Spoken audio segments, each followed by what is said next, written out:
Proud to be a Chef virtual launch. I think the webinar is now live. We're going to give people a couple more minutes just to use the technology to get ready on a Tuesday morning, dialing in.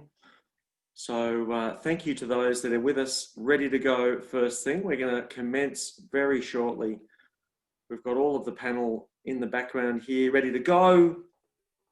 Got the session all planned, really looking forward to sharing what we've got for Proud to be a Chef 2021 with you very shortly.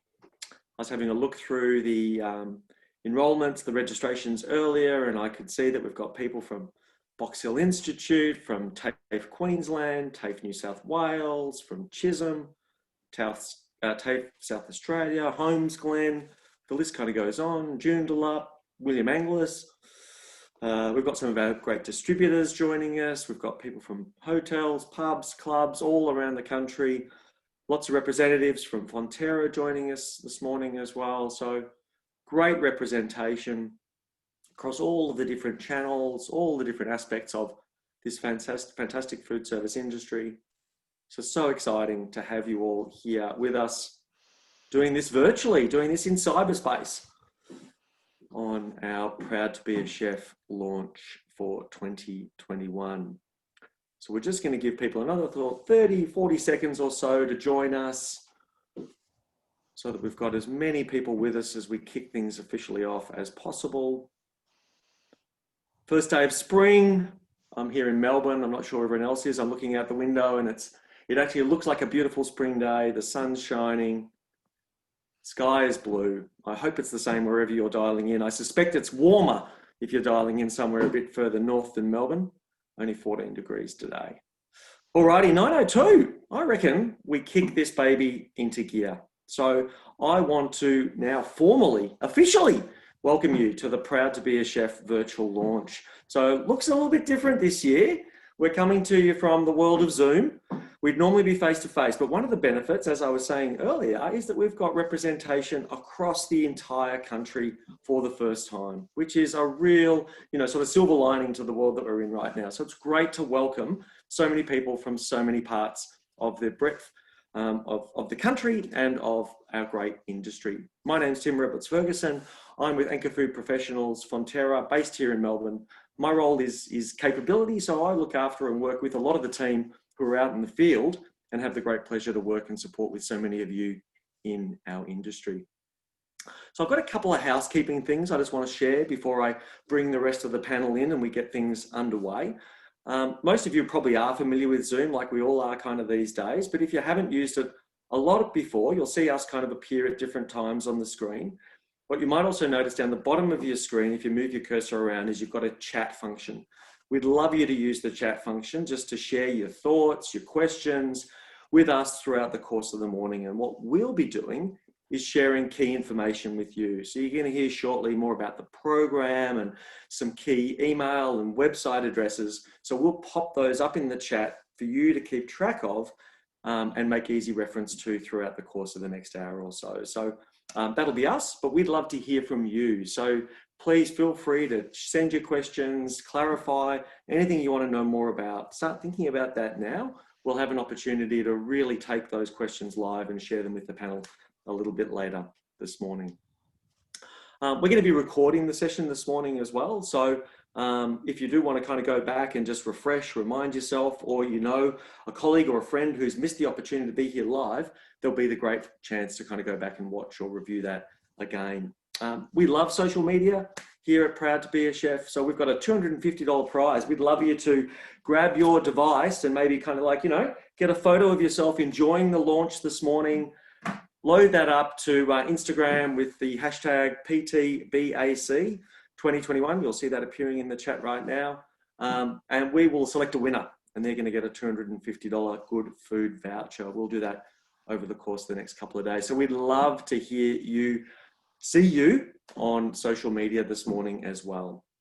Follow-up questions. So we'll try and answer as many questions today as possible, but no doubt you'll have a question off the back of today or one that we may not quite have been able to answer. Don't worry, plenty of opportunity to continue the conversation by sending us an email It's easy to remember. It's proud to be a chef, all as one word, at fonterra.com. Also appearing in the chat for you right now. So feel free to follow up with your questions off the back of this morning at any time if you want to clarify or find out anything further.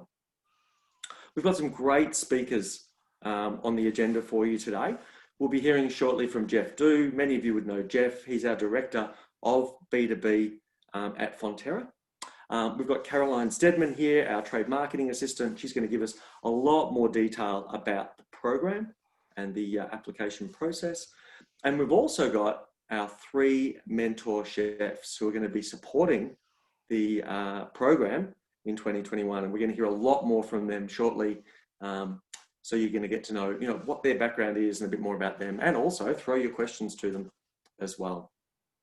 But just to kind of get the ball rolling, it's one thing for me to talk about the program. It's another for you to see a bit about the program. So we had 32 apprentice chefs in the 2020 program at the start of the year, 4-day program. And for the first time ever, we went to Tasmania, as well as having the program here in Victoria. So across 2 states. And we'd love to share some of the highlights of that program to get you excited about 2021. Here it comes now.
Fantastic. How awesome does that look? All right, so to officially launch the program for us this morning, I'm going to hand over now to Jeff Du, our Director at B2B. Thanks, Jeff. Thanks, Tim. And I have to say, just watching that video just reminded me of what a great adventure it was last year. It really does put a big smile on my face, actually. And it's a really great reminder as to why we actually do this program. We've been doing it for a number of years now.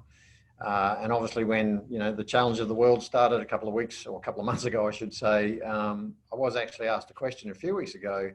In fact, the question was more of a statement. It sort of said, I suppose we're not doing Proud to be a Chef this year. And, I have to say that has never been part of the discussion. The discussion has always been, how do we improve this year's program despite the challenges that we've had over last year? And we always start with that premise that last year was a great event. What can we do to make this year even better? And of course, we've got some challenges this year.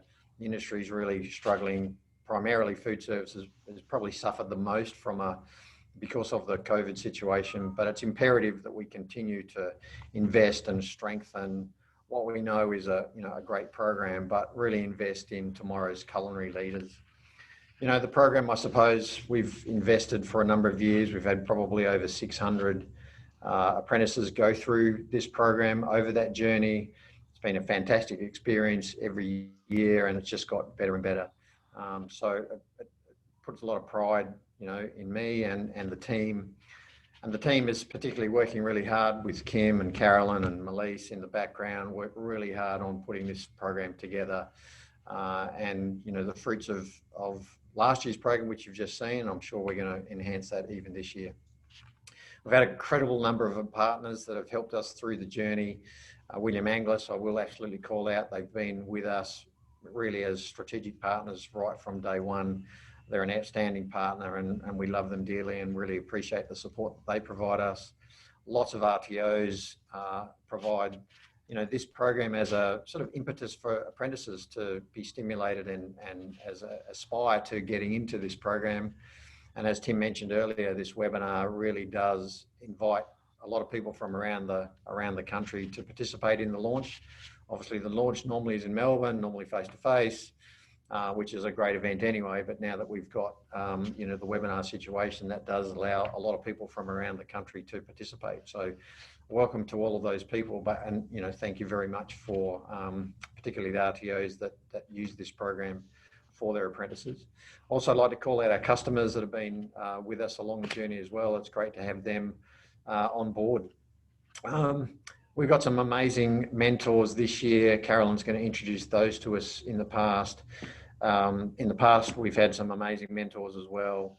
You can't really underestimate the role that the mentors play in this program. Everyone you're going to see today was a mentor, was an apprentice before they became a mentor. So, they started at sort of ground level, and it's great that they're now investing back in this industry and helping tomorrow's leaders to, really start and sort of learn about this industry. But I have to say, what I love about this program is, the feedback we get from our apprentices. And I've got a quote here that I will read out. We get a number of great validation of the program, but this quote really sort of touched all of us. And it goes something like this: the Proud to be a Chef program was a turning point for me. While I already had a love for the industry, the team at Fonterra that set up this program helped me to realise that the only thing standing between me and a successful career as a chef is myself. You told us the sky is the limit. And that sort of sums it up, really. We're passionate about this program. It makes a difference. We love helping the culinary leaders of tomorrow. And I'm personally passionate about continuing this event, irrespective of what's happening around the world. So I'm going to hand over now to Carolyn, and Carolyn's going to talk to us a lot more about this year's program. So thanks, Carolyn. Thanks, Jeff. Like you said, indeed, 2020 has started off a little differently and presented its challenges. However, this has not stopped Anchor Food Professionals' commitment and support to our food service industry. As the #1 mentoring program in Australia, Proud to be a Chef aims to recognise, develop and support the culinary leaders of tomorrow, that being our apprentice chefs. Through celebrating the pride and the passion that goes into being a chef, we aim to keep apprentice chefs engaged and inspired with their career choice, which is ever so important in today's climate. Each year, Proud to be a Chef expands its horizon with an educational-based, jam-packed program. It provides apprentice chefs with a fast learning curve and the chance to soak up knowledge and insights that would only be achievable in over many years of industry experience. Really, Proud to be a Chef is an experiential journey of a lifetime and an opportunity too good to miss. As Jeff mentioned, Proud to be a Chef wouldn't be what it is today without the support of the culinary leaders of today. This year, we are joined by 3 industry greats that together have a wealth of knowledge and are ready to share that with the 2021 finalists. It gives me great excitement to announce our first mentor, who is our Anchor Food Professionals Executive Chef and resident Proud to be a Chef mentor, Mark Namoyle. Our second is Josh Cochran, who joins us from the RACV City Club as our sweet mentor. And thirdly is Joe Barrett, joining us from Oakridge as our savoury mentor. So that's a little bit about the program and who we have supporting it. But let's go a bit further into the activities over the 4 days. Whilst Proud to be a Chef 2021 has all intentions of being an in-person event held here in Melbourne in February 2021, what this year has shown us is that we need to be flexible and adaptable to our changing circumstances. So what that means is today we are planning for 2 events, only differing in their delivery. This year, the theme of the program is the future in food and is going to include a range of activities such as dairy masterclasses, dairy farm and factory tours, masterclasses with our 3 mentors, a resilience workshop, topical skill-based workshops hosted by industry professionals. We get the opportunity to dine at prominent restaurants. And finally, the opportunity for each finalist to showcase their culinary craftsmanship with their submission dish. At the close of the program, at the gala dinner, we recognise 3 outstanding finalists for their participation. One finalist is selected to receive a $7,500 culinary scholarship of their choice to put towards making their culinary dreams a reality. The other 2 finalists receive a money can't buy 3-day internship with each of our respective mentors. So that's a bit about the program. Now you're wondering, how do I enter? So to be a part of the program, you need to enter on the website, and entries are open from today until November 14th. Applications are open to Australian citizens and permanent residents over the age of 18 and currently enrolled in a government accredited culinary course. To submit an application, as I said, jump on the website www.proudtobeachef.com and you will then be asked to click the Apply Now button. The process involves submitting an original recipe where you use an Anchor Food Professional dairy ingredient and answer a few questions around your motivations and aspirations. I encourage all apprentice chefs to jump on our website, but also our Proud to Be Chef social channels. We are on Facebook and Instagram. And to all our supporters of the program, please spread the word and encourage an apprentice chef you know to apply. And on a final note, as someone who was fortunate enough to experience the 2020 Proud to Be a Chef program and share the experience with 32 apprentice chefs, I know the value that this program can bring to those who take part in it. But rather than hear it from me, we've put together a testimonial video from the 2020 finalists themselves, which will be shortly followed by the all-exciting panel with our 2021 mentors. Here it is.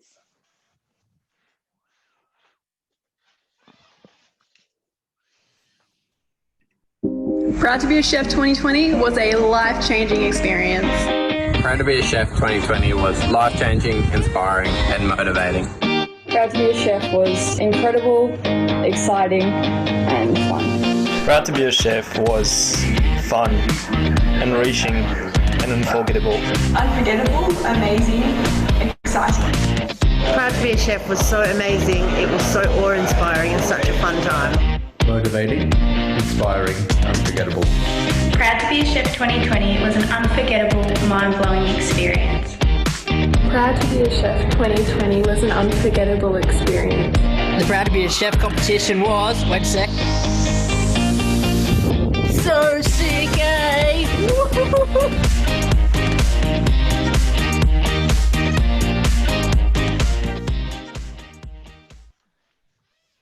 Fantastic. Well, if Caroline and Jeff's kind of description of the program didn't get you excited, I hope that video certainly did. And to kind of keep that excitement going, what we'd love to do now is hear and share a bit more about this year's mentors, give you an opportunity to hear a bit more about them. We've got some questions, but we'd also love your questions as well. So as we said earlier, please feel free to, listen in, think about the questions you'd like the mentors to ask and share those with us via the chat function. You might have noticed while Caroline was speaking, we've been putting up those details for the application process. So you've got a quick and easy summary there to remind yourself. We've also provided the Instagram handles for each of the 3 mentors if you'd like to follow them as well. All right, so let's find out a little bit more about Mark, Josh and Joe. So Mark, I might jump to you first, and we'd love to know just a bit more about your background. So tell us your kind of story in the industry to date.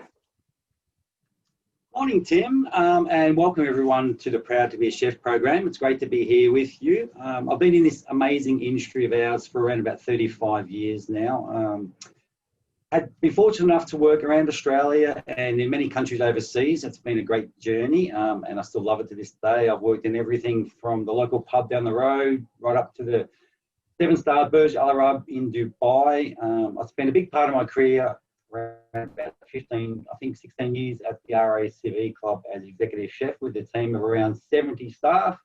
And the last couple of years, I've moved to a different phase of my career and started up my own business where I consult to the hospitality industry. And I have my own restaurant here in St Kilda, which is, it's great fun. Wow, well, fantastic. Doesn't sound like there's enough hours in the day, Mark. I should have asked, what haven't you done in the industry, I think. That's awesome. Great experience. Josh, I might throw to you. You've worked with Mark at the RACV Club, I believe, so you might like to tell us the real story at some point, but let's get yours first. What's your history so far? Good morning, Tim, and good morning, everybody. Yes, Mark and I worked together for many years, but yeah, I don't think today's the forum for all that dish. But I've been a pastry chef for 20 years now. I started my career quite early. And in that 20 years, I've been pretty lucky to work across a lot of different facets of the industry. So I worked from fine dining restaurants to five-star hotels to patisseries to football stadiums. In that time as well, I've done a bit of work overseas. So I lived in London for a few years, but now I find myself back in Melbourne and the executive pastry chef at RSCB City Club and Le Petit Gâteau. Fantastic. Excellent. Thanks, Josh. Joe, how about you? What's been your journey in the industry so far? I'm currently the co-executive chef at Oak Ridge Winery in the Yarra Valley, where we have a beautiful restaurant and veggie patch. But I started my apprenticeship and then was fortunate to receive a scholarship, and I travelled overseas, kind of similar to what Proud to be a Chef is. And I studied in Canada.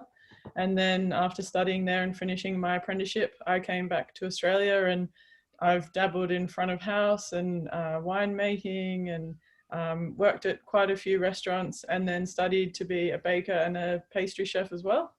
And I just love cooking and being in the industry. It's incredible and rewarding to be a part of. Oh, that's awesome. Fantastic. So hopefully everyone listening in is getting a sense of the kind of the breadth of the experience that we've got across the three mentors for this year's program, which is so exciting. Joe, I might stay with you.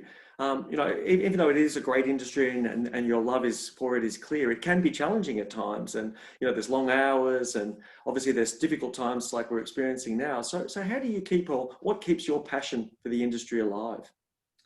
I love working with primary producers and ingredients. So that's very inspiring for me, seeing where produce comes from, seeing the change in seasons, especially now working in the Yarra Valley where we're just ingrained with produce, and then just seeing my team and the questions and camaraderie that comes with that. It's so inspiring. I think especially in Melbourne and Australia, it's quite an open industry to be a part of, and when everyone's sharing ideas, I find that quite motivating to be a part of, because everyone's really positive and it's exciting. Yeah, fantastic. Josh, how about you? What keeps your kind of fire burning? Well, I think one of my favourite things about this industry is you never stop learning. 20 years ago, I was trying to sort of absorb everything, thinking that, you needed to know everything by the time you were a qualified chef. But still to this day, I'm learning just as much as I was back then. And I love that. There's constantly new ingredients, new techniques, new ways of doing things. So that's what inspires me. On top of that as well, as you said, been in the industry for a little while now, and it's watching those younger chefs and imparting that knowledge on them and watching them grow and sort of blossom into the young guns of tomorrow. Fantastic. Awesome.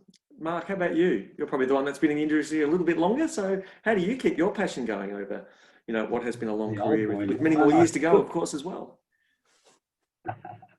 Yeah, look, thanks, Steve. I think for me, I really love the constant change and evolution and the need just to keep moving forward. I really enjoy that, and that really keeps my spark going. And for me, it's like building and training my teams and seeing my team grow and get better is really inspiring for me. And just even, I love sharing any skills and knowledge that I've got. I'm more than happy to pass it on and take people under my wing when I can. Yeah, fantastic. So we've heard quite a bit there about, that imparting that knowledge, sharing that knowledge with that kind of next generation. Josh, I wonder what would be the advice you would give to people kind of getting started in the industry today?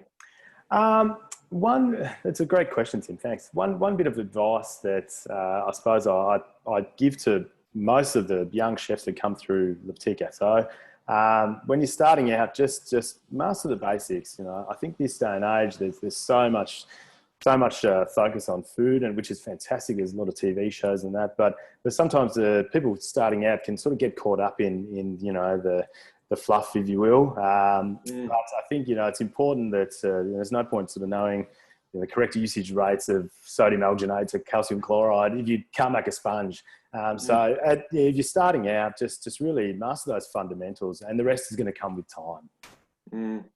Master the fundamentals. I think that's always such good advice. I love that, Josh.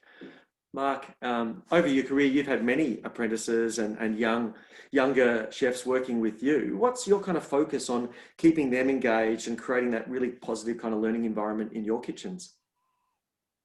Yeah, look, for me, Tim, and what's worked well for me over the years is I really want to have and create a fun environment. So yes, we're busy, we're accountable, we've got a lot of things to do, but you've got to have fun at work. It's really, to me, it's just a really fundamental thing of having, of getting better is having fun at work. And I'm just really encourage staff on all levels, right from my kitchen hand, right through to my restaurant manager, just to continually grow and get better every day. So no matter where you are, and that includes myself as well, Tim. So where you are today, you can always get a bit better and learn a bit more from everybody.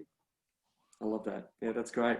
And so, supporting and developing young chefs is a real focus, Mark, and you had the opportunity to be a mentor for the 2020 program as well. So I'd love to hear, what were your highlights? What were the takeaways? What did you find about the program that inspired you? Oh, look, it was an amazing journey. We were lucky enough to have 32 apprentices from first year right through to third year. So it didn't really matter of how much experience they'd had or where their skill level were. So all guys from around Australia, we all got together and they really quickly became buddies. They were sharing ideas. We ate some amazing restaurants. They helped each other out. And now they've become lifelong friends. And it was just so good to see such a keen young bunch of really inspiring young chefs get together and share each other's knowledge. We've all become buddies. We're still on WhatsApp now, sharing our ideas and ways we can help each other. I just helped one of the guys last week as a referee to help him secure a job in Adelaide, which was amazing. So it was just a great journey, and I'm really looking forward to this year's program. Awesome. Fantastic, Mark. Thank you. Well, one of the things, the industry is always doing is always looking ahead and always looking at what's coming next and what those trends might be. I was just reading recently about the rise of the watermelon burger, which I was not entirely convinced by, I've got to say. But Joe, I'm keen to hear from your perspective. What are you excited about? What are you seeing as the trends coming for 2021? I think the current kind of state of, especially in Australia, after having some bushfires and drought and now COVID, and being a continent on its own, we'll definitely see more localization of food and kind of the return of what chefs are good at and what they do, which is taking beautiful produce and then doing it justice and kind of presenting it to our guests and our diners in a really respectful way. I think we'll just make everything a bit more humble and welcoming. I think obviously the COVID situation will have an effect, but I think specifically with food, it's going to be really simple, delicious, nutritious. I think nutrition will definitely have a play in it as well. I haven't seen the watermelon burger yet though. One to avoid, I'd suggest, perhaps. But staying with you, Joe, so what kind of resources would you use to kind of continue to build out that kind of knowledge and that sort of thinking as we move towards the new season, and you kind of want to explore more of those sort of ideas that you've just given us? How do you kind of build that knowledge and develop those new skills? Definitely staying in contact with primary producers and visiting farms, as well as just paying respect to some of those techniques that we do learn as an apprentice, kind of what Josh was saying about honing in on the basic skills. So I think a bit of that, and then doing a bit of research, reading, and then, I mean, we're so open with information at the moment. So just sharing that. I mean, I love, reaching out to people and switching up ideas. And like I was saying about with our team, a young chef can come in with a great idea and then we explore it together. I find that really motivating and inspiring to kind of push myself to learn something new as well. Awesome. Fantastic. Josh, I might throw that same question to you. What resources do you find kind of keep you, up to date and build your knowledge and skills? Well, yeah, I think in this day and age, Tim, I mean, you've just got such a wealth of knowledge at your fingertips with Instagram, with YouTube. I find connecting with peers via those forums the best way to sort of, reach out. And, everyone follows someone that's doing something cool. It might be on the other side of the world, but, you can directly message them straight away. And I find them personally, that once you reach out and actually sort of start that conversation or ask for a recipe, that generally people are pretty open and pretty open in sharing. You know, gone are the days of 20 years ago when it was recipe books were a guarded secret. I think with these day and age, with the way the world is, everyone's a lot more open and willing to share. So reach out to your peers. Yeah. Fantastic. I like that. Mark, back to you. What, you know, we are, as we know, in a difficult time in the industry. And so I'd love your thoughts. You know, what is it that everyone can do to really help as we start to focus on recovery in the industry right now? Yeah, look, it's a really interesting time, Tim. And I just think anybody, whenever you can, get out to any of your local cafes or restaurants or bars, as well, that will actually help support that particular restaurant and help them employ people. The flow and effect there, where you have food suppliers, food manufacturers, delivery drivers, there's such a big flow and effect which our industry supports. So just get out there when you can, and let's try and get back to as much of a normality as we can and try and support the industry, which has just such a big flow and effect. Absolutely. That's a great call to arms. I love that, Mark. Fantastic. So we've got some great questions coming through. I can see these coming through the chat. So we're going to get to as many of those as we can. And we've also got some questions that many of you supplied during the registration process that I think are really relevant and useful. And so we'll get through some of those as well. So let me invite maybe Jeff and Caroline just to come back onto the screen as well, to the Brady Brunch screen. There we all are. And we'll just see, and I'll kind of direct a bit of traffic with some of these questions as we make our way around. So, you know, really topical, perhaps that last point that we were just talking about, Mark, around, you know, kind of recovery and coming out the other side of COVID-19. So, Joe, I might kind of throw to you if that's okay. Just what are you kind of seeing? How do you sort of see the industry emerging again out of COVID-19? I think we'll see dining change a little bit, maybe more fixed menus in a form of costs are going to be pretty tight. So, you know, again, honing in on the trend of maybe more localized food, that menus will become fixed and people will dine out, but then get a really nice experience of just seeing what chefs can do with ingredients. And I think, yeah, like I said again, a bit more humbling about what dining is. It's about eating together, sharing an experience together. And I think that's really nice. I think that's something to look forward to and something really positive about the situation. Yeah, absolutely. I love that. Josh, have you got any kind of thoughts yourself on what you're sort of seeing as we re-emerge? Yeah, I mean, well, Joe just touched on a few really good points there. But again, it's, you know, COVID and hospitality are kind of chalk and cheese, you know. Restaurants and things really aren't designed for social distancing. So I think we're going to see some changes around that. But you know, hospitality, we're a resilient bunch. And I know, especially I'm in Melbourne currently, and so I know everyone's itching to get out. So I just hope that once we're able to, that everyone will just go out and support their local restaurants and understand that things may be a little bit different, seating wise and etc. But no, I think we'll come out of it, you know, even stronger.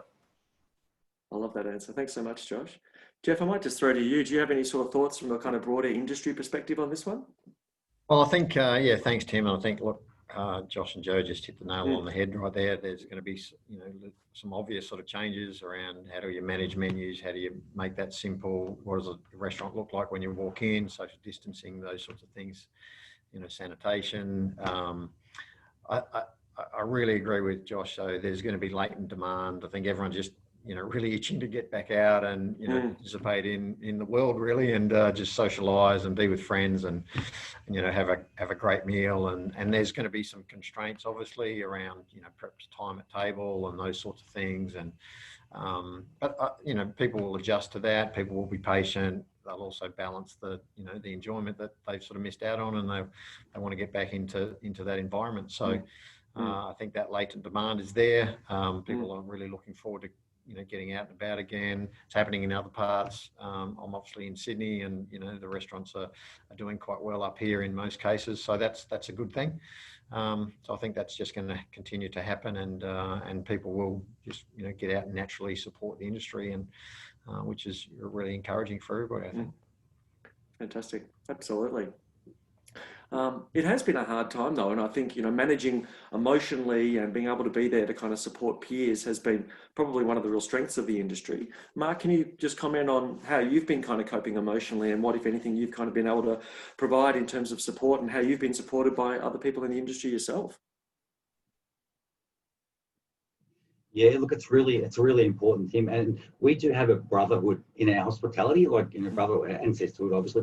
And so I think it's really important that we talk to each other, we offer, you know, some advice when we can, we stay in contact, because a lot of businesses are struggling and people are struggling as well. So I suppose my advice to any young chef out there would be, you know, if you need help, ask for it.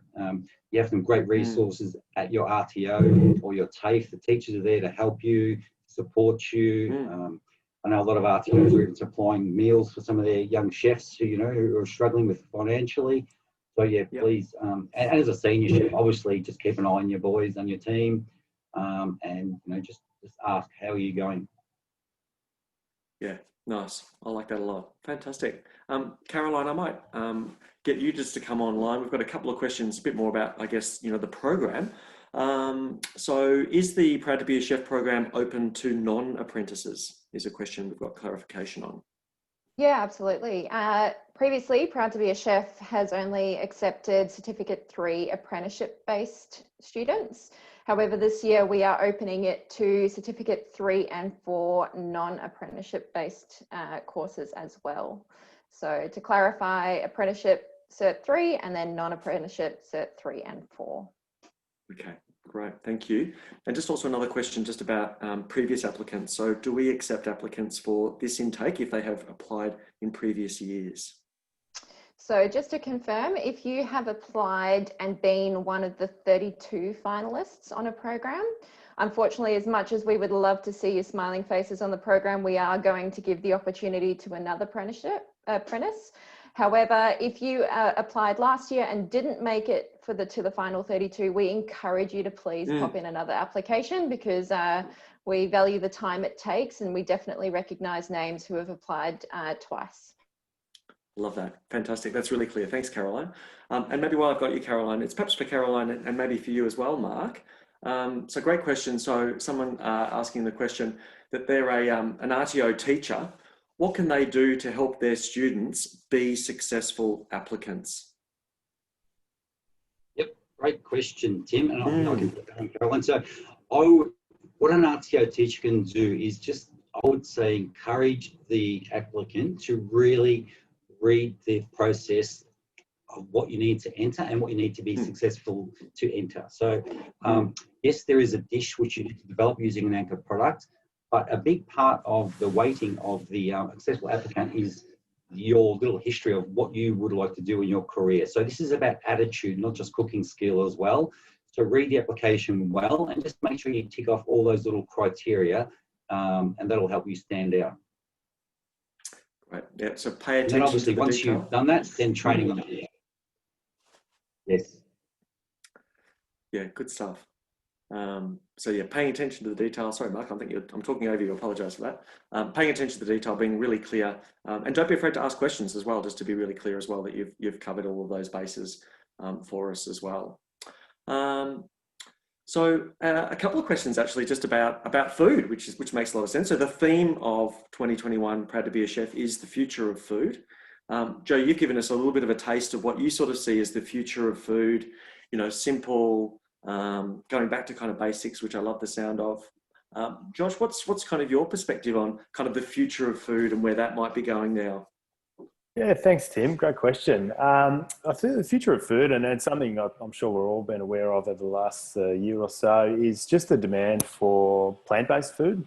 I know that's, you know, within Le Petit Gâteau and the patisserie here, we've just got more and more of a demand for those vegan and vegan-friendly desserts. So I think that's the really driving factor, and probably will continue to be over the next year or years to come. Yeah, absolutely. Anything else that you kind of add, Joe, in terms of other kind of future trends or future of food from your perspective? I think it kind of plays into what Josh is saying about plant-based. I think people are really conscious about their nutrition and their health. So I think focusing on not just for flavor. I mean, we cook for flavor, but food is actually for nourishing. So I think, you know, how things are grown, and people are really concerned about what they're putting into their body and then the quality. So I think, you can see it if people are eating more, you know, plant-based food. It's a good indicator of people are aware and conscious of what they're putting into their body.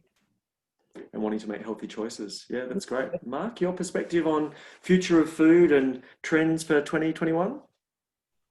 Yeah, look, and Joe mentioned before about local food, which I think that's amazing, and even hyper-local, as close as you can get to your restaurant.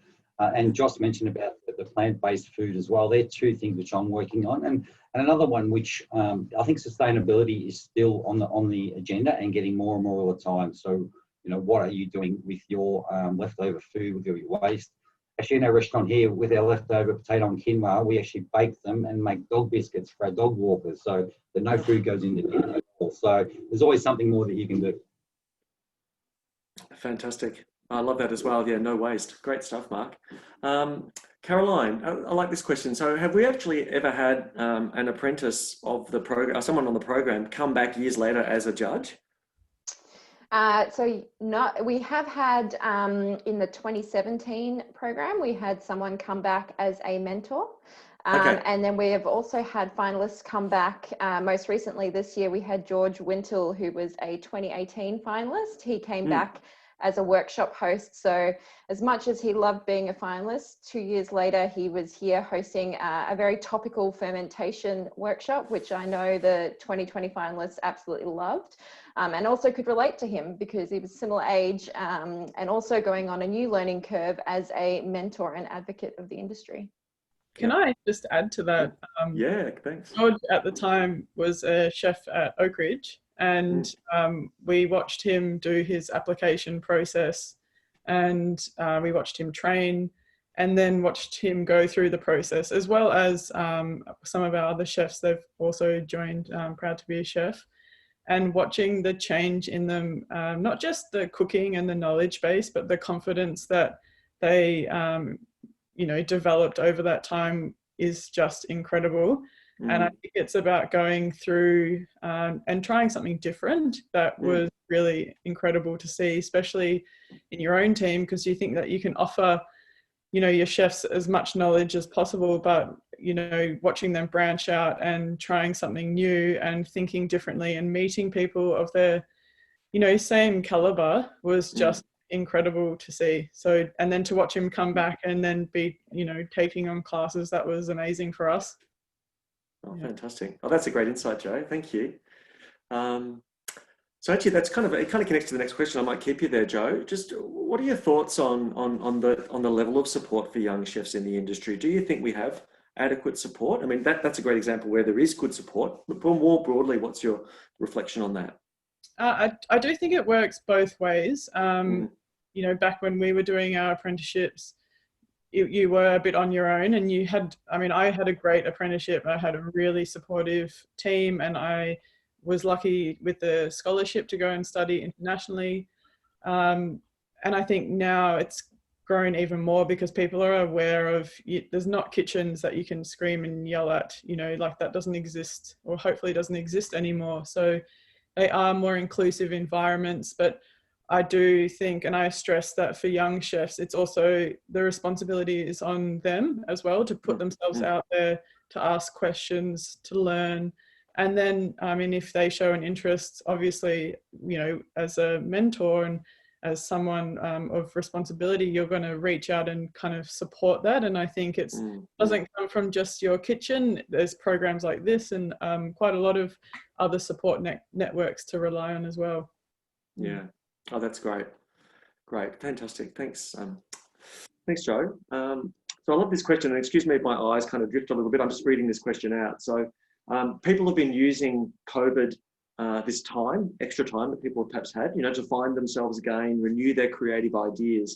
And so the question is, have any of the mentors been, discovering or practicing something that's new, or perhaps even, going back to something that you learned long ago and rediscovering it? So I might hear from each of you. I think it's a great question. So Mark, any kind of rediscoveries or opportunities to go back and kind of refresh and renew for you during this time? Yeah, definitely. Your question popped out a little bit. I think it was about what have I done to learn during this time. For me, I've gone back to my roots and learned some more pastry skills, which has been amazing for me. The last place, I had guys like Josh, and I'd walk in the pastry kitchen and there'd be a big Eiffel Tower made out of chocolate, 3 foot high, and I'd just walk past and it was just there. But now I don't have Josh, so I need to sort of do that stuff myself. So I'm going back to the roots, and Josh even mentioned about learning the basics, so on glazes, sauces, baking. So I'm having fun doing that. Awesome. Josh, how about you? Any kind of rediscoveries or back to basics for you during the last couple of months? Yeah, it's been obviously a different experience for everyone, but obviously having more time at home. Traditionally, you know, when I've been working full time, baking on the weekends was just the last thing I kind of wanted to do. I really enjoy cooking savoury food, and I cook predominantly at home. But when it came to sweets, I just wasn't interested. Over this time, though, I found myself baking at home more. So obviously everyone got on the banana bread bandwagon a few months ago. I was one of them. So yeah, banding around recipes and whatnot. And for me as well, like I'm a keen gardener, and so it's been a great opportunity to sort of get some winter veg in and sort of rediscover maybe the savoury side of cooking that I've been lacking as well. Awesome. I love that. Joe, how about you? Any kind of rediscovery or opportunity to kind of refresh and renew? Definitely. I've actually enjoyed the COVID time. At the start, I had a plan to write a book and kind of look through my recipe books and clean them out and type them up, but instead published a magazine. So it has been a really nice reflection on how to give instruction, either with recipes and typing, and then learning new skills about, the other side and possibilities of the cooking industry, which is, books and publishing. So it's been a real learning curve as well of, a chef doesn't just cook these days, they write in magazines, you publicly speak. So I have learnt a lot of skills about web design and starting a business really, which has been a great opportunity because if you're stuck in the kitchen all the time, sometimes you don't get those opportunities. So it's been really great. I love that. Fantastic. Jeff, do I dare ask you if you've been experimenting in the kitchen or working on any skills during the last couple of months, or? I have been in the kitchen and I've had a bit of a fiddle around and successfully didn't burn myself, Tim. So I think that's as far as I want to go, I reckon. Good stuff. Good stuff. Mark, I like this question. And I suspect we've got a few people that might feel this way. So the question is, I love cooking, but I'm nervous to apply because I might not be good enough. What tips do you have for me? I can tell you right now, if you're already keen to apply, that is enough. And it sounds like this person has an amazing attitude. That's what it's all about.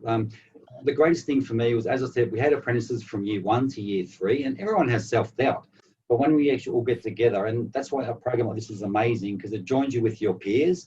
At the end of the day, you look at them and we're all the same. So if you think you would like to join, apply, you are good enough, simple as that. Awesome.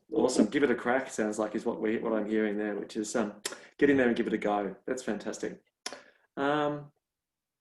Alrighty, what else have we got here? I think I've just got 1 or 2 more questions, so keep them coming through. We've got a couple more minutes up our sleeve if anyone's got any other questions that are kind of going through your mind. So actually, Mark, I might just stay with you on this one. So question is, if I don't have much experience, how do I get into fine dining? Look, okay, good question. Any fine dining kitchen still needs cooks, they need kitchen hands, they need low-level staff. It's all about your attitude. In any place, Unimont, Shannon Band, any of the great places, they need low-level staff, and they're hiring attitude, not skill. So just try and upskill yourself as much as you can. Keep applying. Do your research on the restaurants, what you think you'd like to work in, and eventually the door will open for you. Try and connect with some mentors, some peers, somebody in the industry who can help you, put you in that place. But as Josh mentioned before, you need to learn the basics first. Absolutely, learn the basics, having the right attitude, And building your network is what I also kind of heard there as well, Mark. You know, reaching out to people, talking to people, connecting with people. Fantastic. All right, one more question. We're just going to do a quick whip around. I know it's a question you guys get asked a lot, but I can't resist asking at the end. What's your favorite food to cook? Let's do it. Joe, what do you think? What's your favorite food to cook? I love cooking something from start to finish. So, and I mean that from, if you're making a pastry, you make the butter, you mill the grain, you just every process. So, I mean, it's like nose to tail, but it's not. It's like everything. So that's what I like to do, like not one specific dish. Yep. But get involved all the way through. That's fantastic. Awesome, Joe. Josh, come on. What do you? What's your answer? What's your favourite food to cook? I reckon I've been asked this question about 1 million times across my career, and my answer's always the same, I suppose. There's not one particular dish. Obviously, chefs enjoy variety. But I suppose if I had to hone in on something, for me, it's cooking what's in season, you know, like getting the produce, like particularly for pastries, or fruits and things, when they're at their prime, that's what I get most enjoyment of. And as I mentioned before, you know, I'm lucky enough to have a bit of space where I can grow veggies and fruits and things. And I've got neighbours with fruit trees that overhang my property that I'm friendly with. So for me, what I most enjoy is just getting those, those figs and things when they're at their best and just turning them into something. That's the most satisfying. Awesome. And Mark, what about you? What's your favourite food to cook? It changes all the time, Tim, but for me, I love cooking for people. So I get just as much enjoyment out of cooking an amazing Reuben sandwich as I do as cooking for the Prince of whatever, you know what I mean? So for me, it's just about doing anything. It doesn't have to boil chips or a steak, anything. I just love it. And just to execute it really well and have somebody enjoy it, that's what I enjoy cooking. Fantastic. Great answer. Here we go. Actually, I've got a couple more just questions popping through. So if anyone does have extra questions, we've got a couple more minutes, so please send them through. So I like this question. So this is kind of to generally to the chef. So Joe, I might get you to answer first. How did you decide you wanted to specialise in savoury or sweet dishes? At what point did you kind of make that call, or how did you make that decision?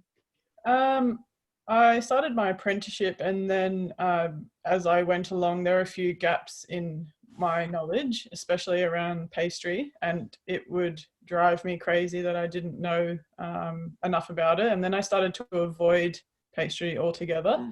And because I had the goal that I wanted to be a head chef one day, I decided that instead of kind of steering away from it, I would tackle it. So just went and did the training. I'm really big on training. I think it's important. I think you definitely can be a chef and not train.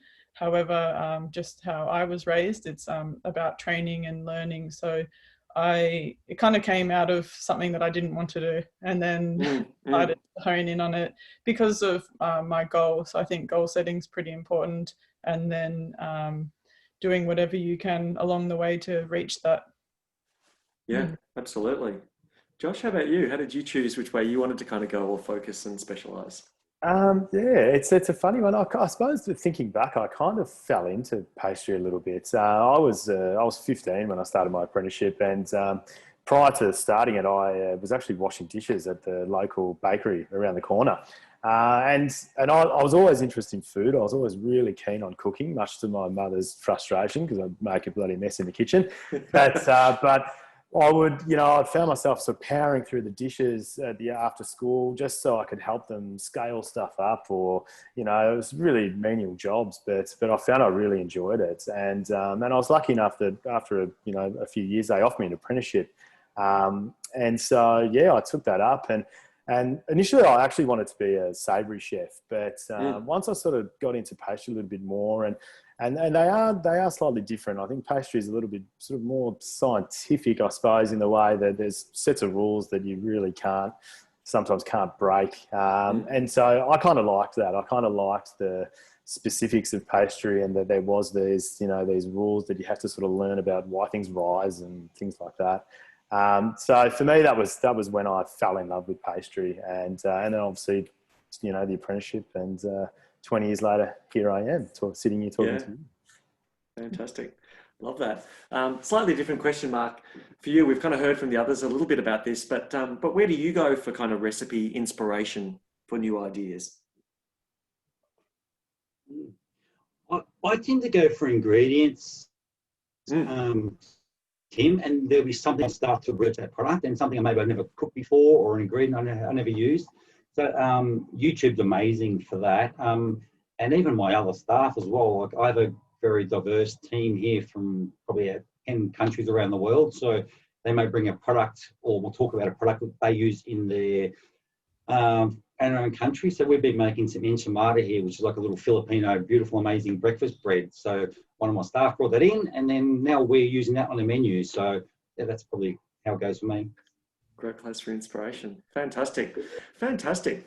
Thanks so much for all those questions, for all those answers, guys. Hopefully, to everyone watching, you're seeing kind of the kind of willingness of our mentors to answer questions, to share their knowledge of the industry, to share their passion for the industry. So 3 great people that you'll have the opportunity to work with if you're successful. And so, with that in mind, we've kind of really come to the end of the session. So.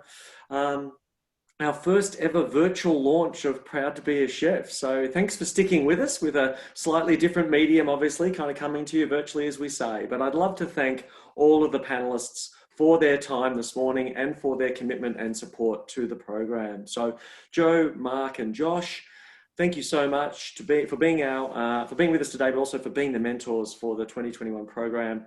I'm sure all of the participants will get great value out of your knowledge and experience, and hopefully you, like Mark this year, will get a great experience out of working with all of those guys as well. Thanks. Yeah, no worries. Thanks, guys.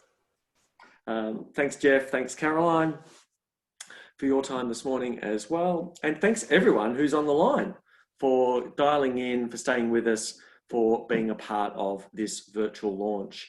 If we did miss any questions or any other questions occur, as we've said, check the chat. Proud to be a chef at fonterra.com. We'd love to answer your questions. Shoot those through. As we said, registrations are open. The website is up and running and ready for your applications now.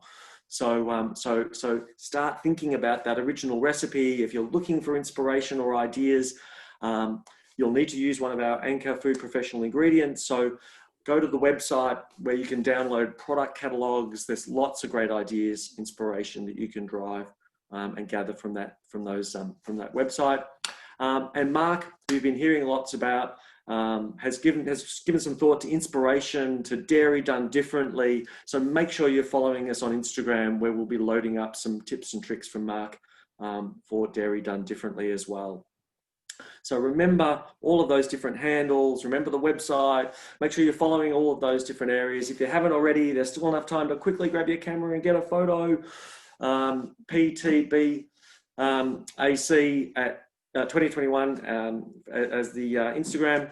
Get that up there, in the running for that $250 prize. We'll announce that over the next couple of days.